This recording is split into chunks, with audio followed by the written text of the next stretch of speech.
From President Xi's meetings with other world leaders in Germany to shared statements on climate, trade, and more, China played a leading role in Hamburg. Fred Tang is president of the America-China Public Affairs Institute. He joins me now from New York City. So, Fred, let's start with climate. Hi, Elaine. President Xi was disappointed in President Trump's decision to withdraw from the Paris Climate Accord in Germany. China joined with other 19 countries for a joint statement on climate change. So here's the question to you. Is China now the de facto leader on climate? Well, I think certainly China have a big stake in it because China is the second largest economy in the world and is the largest emitter of greenhouse gas, United States being the number two. So certainly China want to work on this because it has a big stake into this. Before the U.S. and Russian presidents met in their 2-hour-plus meeting, President Xi met with President Vladimir Putin at the Kremlin, and that was before the G-20. What do you make of the China-Russian relationship right now, and is it at all affected by the U.S. relationship with Russia? I think China and Russia's relationship has been going way back. It was previously the Soviet Union and then now with Russia. President Putin and President Xi have met many times and they have cooperated on many fronts. And basically it's a bilateral relationship. I think it's going on well. The United States need to work on its relationship with the different countries, including Russia.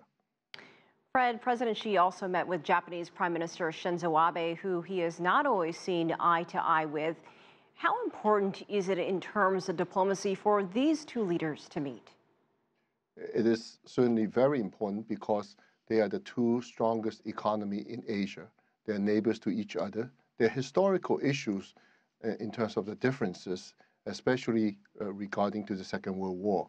And I think that what China is calling for is Japan's recognition of the history.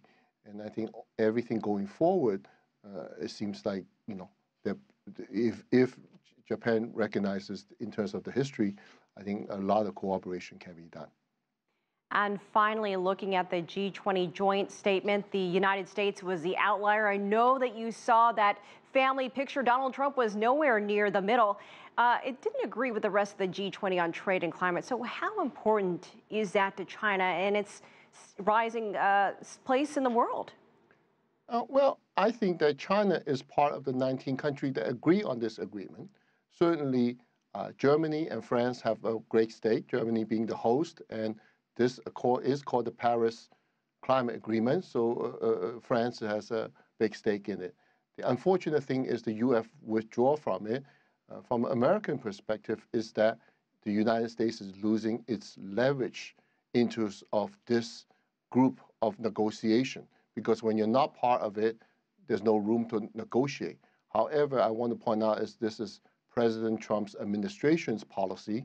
Seems like Governor Jerry Brown of California and so forth, they might do their own initiatives. So it's not that Americans are stopping from working on the climate. It's just that the current administration would like to have a change of policies and directions.